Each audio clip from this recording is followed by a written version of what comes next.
الله الله الله يا رب عشير. السلام الله عليكم ورحمة الله. إذا لهانتين با داوديال دقيستيال ميل كستود عالمka ka joogtaan waa mar kale iyo barnaamijkiini horumarka dalka oo toddobaadkiiba mar kale socotaan warbaahinta qaranka qaybaheeda kala duwan annaga oo aalaaba diiradda ku saarno waxyaabaha markaasi taagan ama horumarada markaasi taagan oo bulshada Soomaaliyeed iyo dawladuba ay ku soo kordhiyeen wadanka iyo guud ahaan ummadaba. toddobaadkan ayaan barnaamijkan horumarka dalka waxaan diiradda ku saaraynaa qaar ka mid ah bulshada Soomaaliyeed ee ku dhaqan dalka gudihiisa iyo kuwa ka yimid dalka dibaddiisa ay isbiirsadeen isla mar ahaantaana ay maalgashi ku sameeyeen wadanka iyaga oo markaasi hirgeliyay mashruuca in bulshada ay siiyaan adeeg markaasi ay aad ugu baahnaayeen adeegaas oo ah inay helaan cunto iyo waxyaabo macmacaan ah oo ay ku qaataan waqtiyadooda inta ay goobtaasi ay ku sugan yihiin. toddobaadkan waxaan diiradda saaraynaa Gelato Dovino. xarumahan ganacsi oo ku kala yaala meelo kala duwan ee magaalada Muqdisho ayaa waxaa maalgashi ku sameeyay ganacsadayaal Soomaaliyeed oo markaasi iyagu qayb ka ah horumarka dalka isla mar ahaantaana ka qayb qaadanaya bilicda iyo horumarka dalka. haddaba toddobaadkan ayaan waxaan ku dul istaagi doonaa diiraddana aan ku saari doonaa Gelato Dovino iyo guud ahaan horumarka ka socda dalka.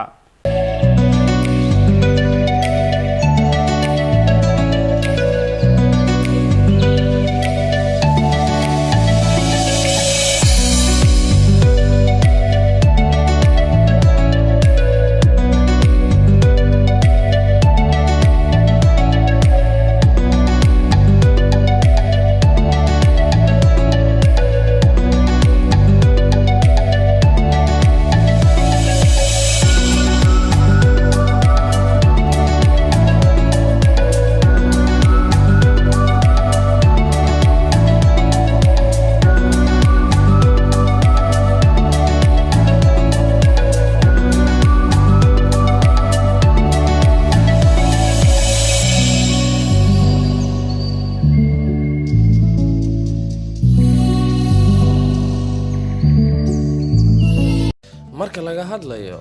kobaca ama horumarka waa wax ku xiran shaqo iyo howlqabad. horumarku qaab ahaan iyo caqli ahaan marka loo eego horumar ma jirayo dadaal la'aan.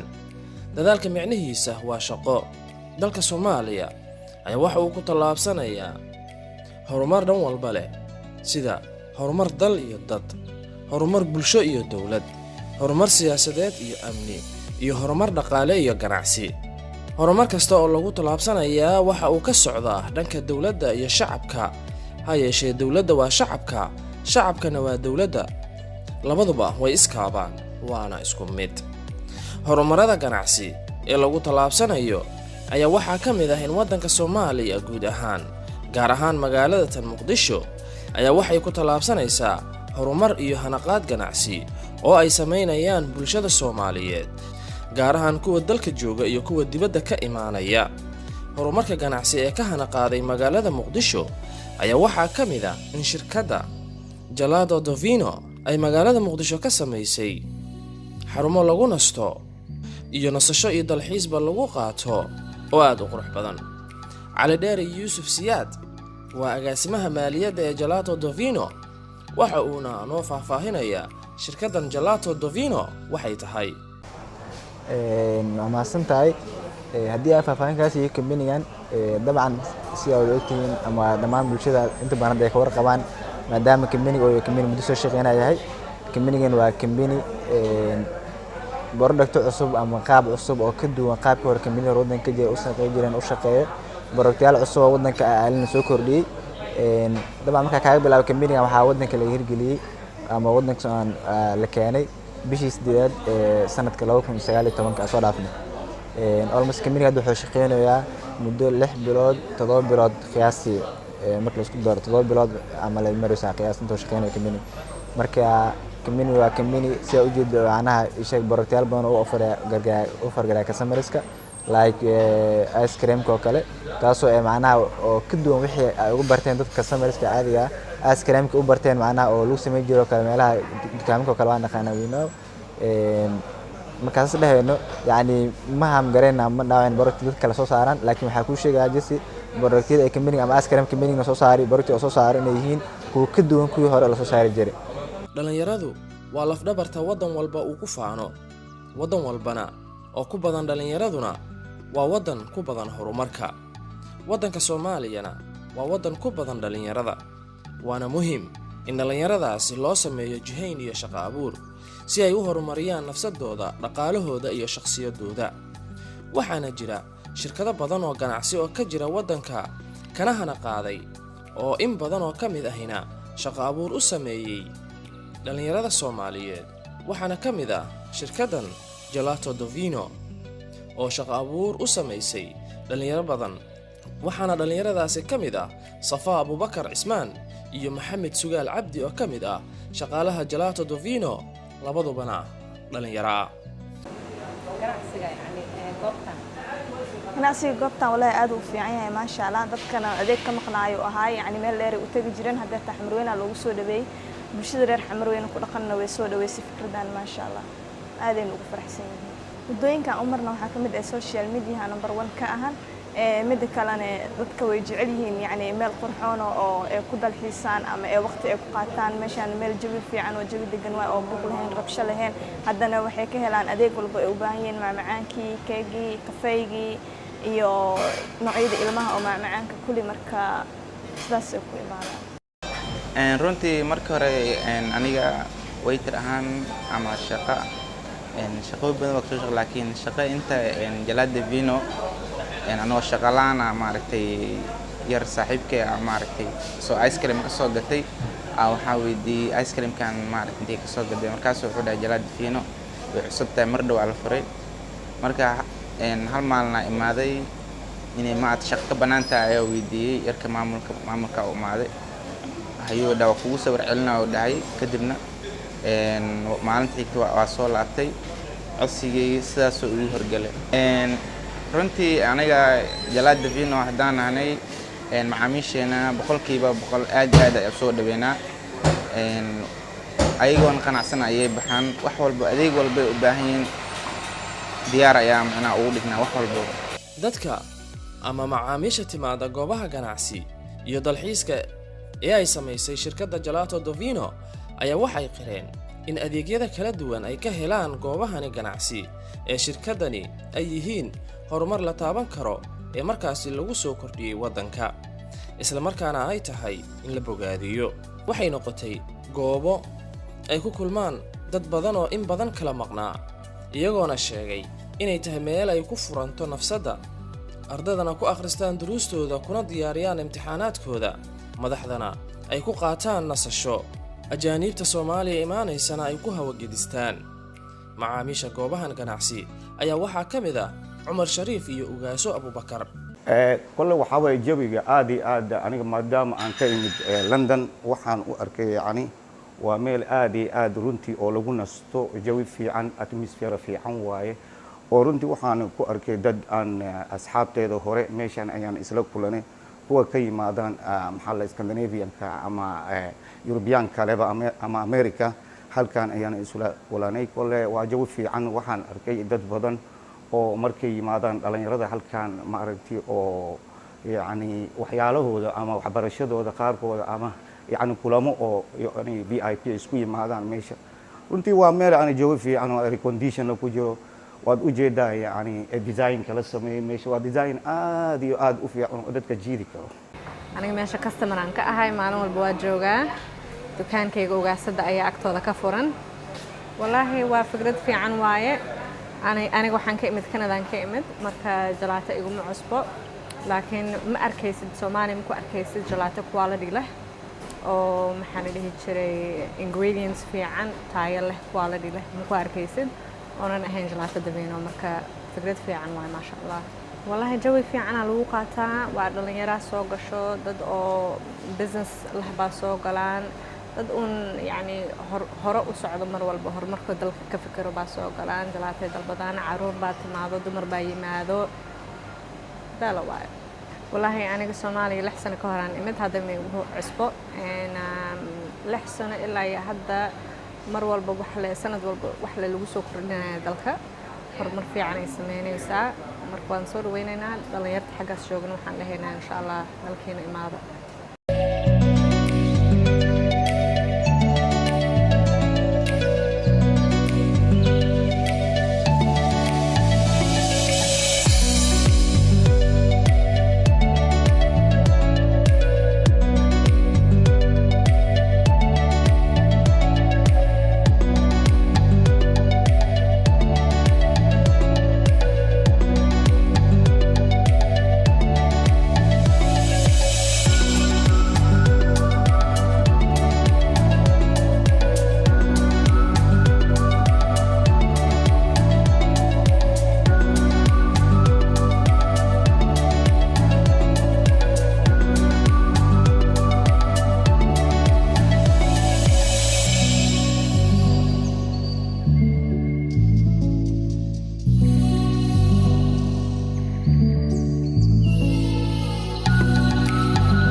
waxa uu leeyahay karti u gaar ah hiba loogu deeqay dadaallo uu ku dhaqaaqo iyo hal abuur isdaba joog ah hal abuurada ganacsina oo ay bulshada sameeyaan waa waxyaabaha lagu kala hormaro hal abuurka lagu aas-aasay Gelato Divino ayaa waxa uu ku yimid afkaara la isweydaarsaday oo markii dambana loo bedelay mashruuc kadibna lagu dhaqaaqay fulintiisa ugu dambeyntii ficil loo bedelay laguna guuleystay markii dambana noqotay goob ay ku nastaan bulshada Soomaaliyeed iyo ajaanibba ku qaataan waqtiyadooda wanaagsan kuna dhameystaan fasaxyadooda iyo damaashaadka xilliga dalxiisyadooda waxaan ugu aliyay waxay tahay fikradan waxa aragnay baahi in loo qabo in fikradan lagu soo kordhiyo wadanka sababtoo ah sida ay ogtahay inta badan sida ay ognahay waan naqaan wadankeena kama jirin macnaha company noocan ka shaqeeyo oo maxaa lahay saan soo bartay noocan isla markaasna quality-gooda sida u sareeyo macnaha askiran waxaan siyan diyaar u ah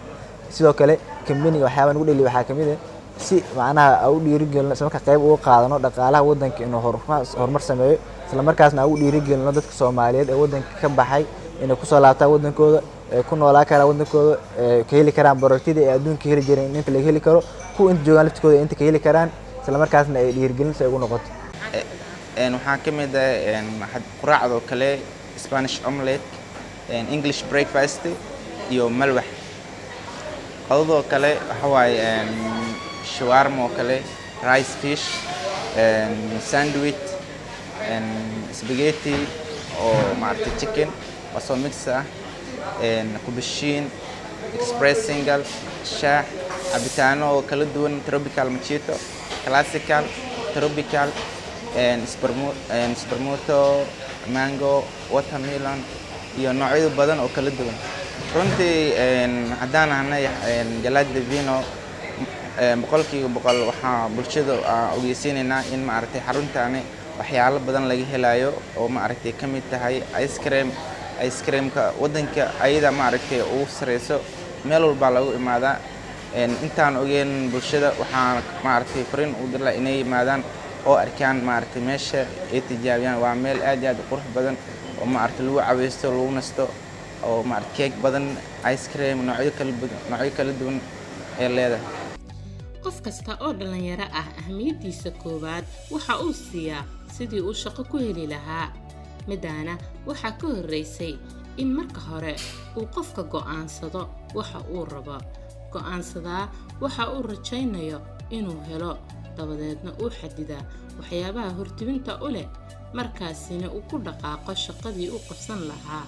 waxa uuna goor walba ku dadaalaa sidii uu ku xafidan lahaa shaqadiisa qof walba oo dhalinyaro ahna waxa uu dadaal weyn oo aan kala joogsi lahayn ku bixiyaa sidii uu shaqo ku heli lahaa Safa Abubakar Cusmaan waqti badan ayay ku qaadatay sidii ay shaqo ku heli lahayd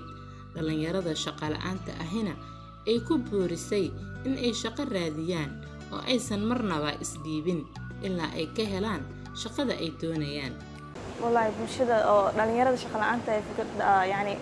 hadalka aan leeyahay wax kale ma ahan dadaalaha uu gaaraan dadaalkiina yani maanta hadii maya ah heshiin bari hawa helaysin dadaala yani isdihina maanta maya noqotay barina mayla noqonay yani qof kasta meeshuu ka gaar inuu dadaalkiisa yani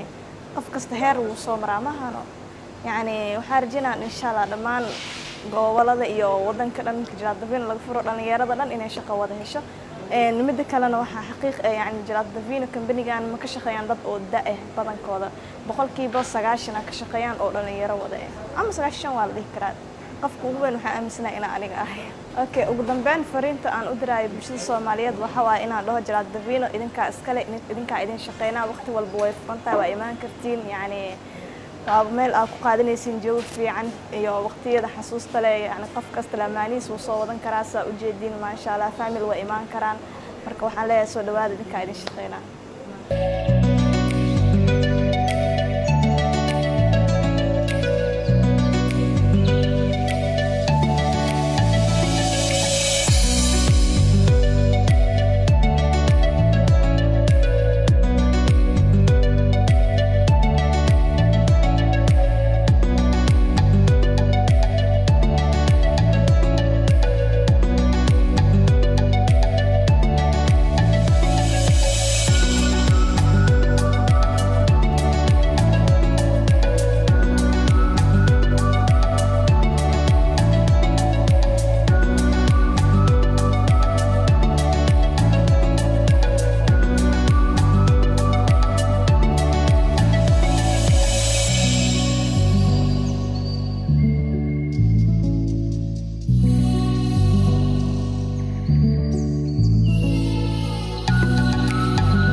Soomaaliya ayaa waxa uu ku tilaabsanayaa maalinba maalinka ka dambaysa horumaro la taaban karo oo gees waliba leh in badan oo bulshadeena ka mid ah waxa ay aamineen in haddii wadankaaga ugu hayaanto dhanka waqooyi ama koonfur in uu wadanku yahay meesha ugu wanaagsan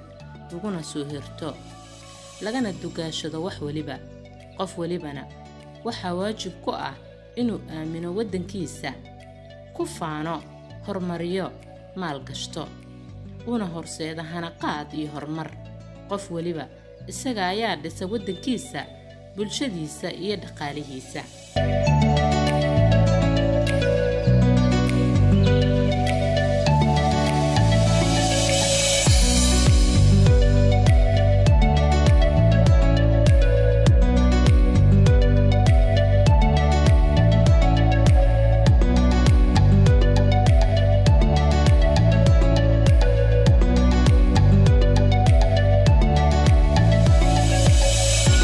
in badan oo ku nool wadanka dibadiisa iyo gudihiisaba ayaa waxay aamineen in Soomaaliya tahay meel cabsi badan dhib badan, nabad la'aani ka jirto, nidaam iyo kala dambeyn aan jirin. midka xoogga badanna uu dhacayo midka daciifka ah. Ha yeeshee waxyaabahaasi oo dhan badankoodu yihiin dagaal nafsiyeed lagu abuurayo ciddii waddankan u istaagi lahayd horumarkiisa iyo hanaqaadkiisa, loogana niyad jebinayo muwaadinka Soomaaliyeed inuu weligiis dad gaar ah ugu jiro xeyndaab cayiman. waxyaabahan xumaanta ah ee laga sawiranayo waddankana uu yahay dhalanteed qofka aaminayo waaqacana ka fog. runtii markaan waddanka aan joogin oo halkaas diyaafara aan joogin waxaanu shaashada ka arki jirnay waxyaalo oo ka duwan waddanka sida loo sheegi jiray in waddanka yani ka jirto yani maamul xumo ama waxaan qarax ama xabsi ama tuugo. runtii aniga waxaan arkay wax ka duwan sababta waxaan u arkay waddanka markaan soo galay airportkii horena ma aha airportka waa very good airport lagu sameeyay meeshaas iyo dadkina soo dhaweyntooda yani immigrationka iyo magaalada markaan soo galay yani runtii militariga meel kasta ay joogaan yani sidaan maqlay yani waa ku garaacaya ama waxa ka qaadanayaan macna laaluushi waxaas waxba kama jira arintaas niman yahow meeshaan waa dhisan tahay waxaan tagay macna liido meeshaan ku qaweystay runtii waa free yani waddanka sidii hore si ka daran aan u arkay aniga waqtigii aan joogi jiray hadda waa ka duwan yahay magaaladii aad iyo aad ayaa maaragtay dadku u bateen shaqadiina waa kaas waa socdaa yani har haweenna waa iska socdaa 5 haweenimo marmar iska socda banaanka yani waxa ma arkin aniga dad oo sida ii sheegi jiray maaragtay waa ka duwan yahay runtii dadka diaspora waxaan u sheegayaa maaragtay waddankiina idin baahan soo laabta marka booqda arka wixii oo screenka aad ku arki jirteen ama beebeenta aad maqli jirteen iska daaya waddanka soo laabta waddanka waa waddan fiican dawladdeena aad iyo aad u fiican tahay. First waxaan kaga duwanahay ice creamka aan sameeyno Soomaaliya looma sameeyo waa wadamada qurbaha kale sida Canada, America, wadamada Africa, Kenya, Saudi Arabia, wadamo aad u fara badan lagu sameeyaa. Just inta hadda waxaa yaal 4 nooc waa vanilla, caramel, tiramisu, pistachio, mango, passion, and Kit Kat, Galaxy, Baralenis, and Tropicano, and Choco Minty. noocyo fara badan waaye. Keegyada waxaa ka mid ah Oreo cake, and cheese cake, and red velvet, white forest, black forest, mango cheese, and Belgian biscuit, caramel cake. noocyo aad fara badan ayaa hayna. horumarka dalka Soomaaliya ayaa waxa uu dubdhaxaad u ah in qof waliba oo muwaadin Soomaaliyeed ah aamino halka calan uu leeyahay, midnimada dhulkiisa lahaado, hal qalbi oo ku dareemo horumarka dalkiisa, midnimada dalkiisana gorgortan ka gelin, aamino deeqana kuna kalsoonaado inuu leeyahay hal qaran. markaa kadib shaki la'aan inuu dalka iyo dadkaba ay horumarayaan. dal walba dadkiisa dhisa, dal waliba bulshadiisa ayaa horumariya.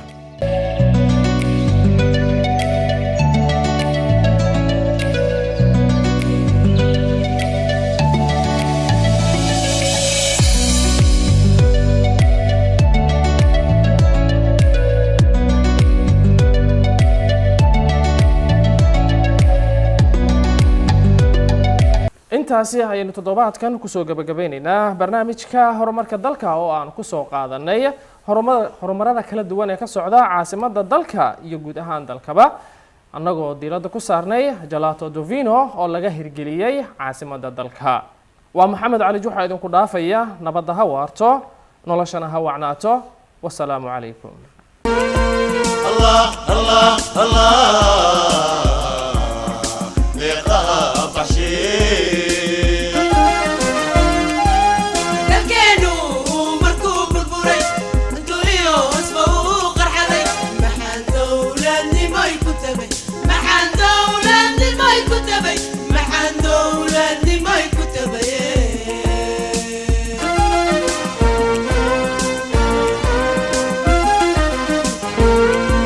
الله الله الله